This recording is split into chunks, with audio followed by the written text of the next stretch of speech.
Israël, c'est Erech Hapaim, c'est-à-dire c'est la patience, le principe de prendre le temps, si vous voulez, c'est-à-dire d'aller dans la Emouna, dans Hachem, pour pas être stressé, pour pas entrer dans le stress. Ça, c'est le principe d'Eretz Israël. C'est ce qu'il a vu Moshe Rabbeinu. On dit qu'est-ce qu'il a vu? Pourquoi Moshe Rabbeinu voulait rentrer en Eretz Israël? Parce qu'il a vu Erech Hapaim.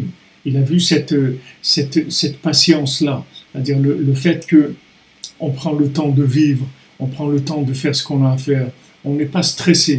Normalement, je ne dis pas maintenant ce qui se passe sur le terrain avec beaucoup de gens qui sont stressés malheureusement parce que quand les gens ne sont pas connectés, ça donne le contraire de la chose. Ça donne au contraire plus de nerfs et plus de stress et plus d'angoisse. Mais si maintenant on rentre Shchoneret ou Emouna, on rentre dans la Emouna, dans ce que c'est Eretz Israël, ça calme beaucoup. La Emouna, ça calme. C'est-à-dire vous n'êtes pas angoissé.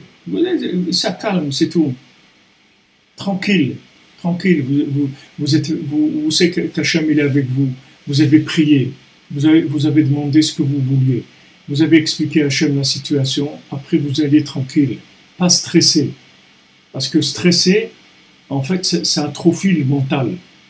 Comme Rabbeinu il nous l'a décrit ici, avec tout le principe, si vous voulez, des graisses, des huiles qu'il y a dans le corps qui empêchent le cerveau de fonctionner, en fait.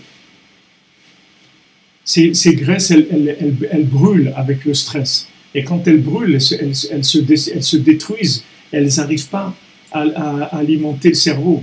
Le cerveau, il a besoin de ces graisses qu'il y a dans le corps pour pouvoir avoir cette bina. Mais quand maintenant quelqu'un il a brûlé les graisses de son corps avec son stress, avec ses angoisses, avec son souci, comment je vais faire pour ça, comment je vais faire pour l'autre, il est tout le temps dans le souffle court comme ça, il n'y a pas de tranquillité, il n'est pas paisible, il n'a pas de tranquillité intérieure. Ça fait que son cerveau ne marche pas en fait.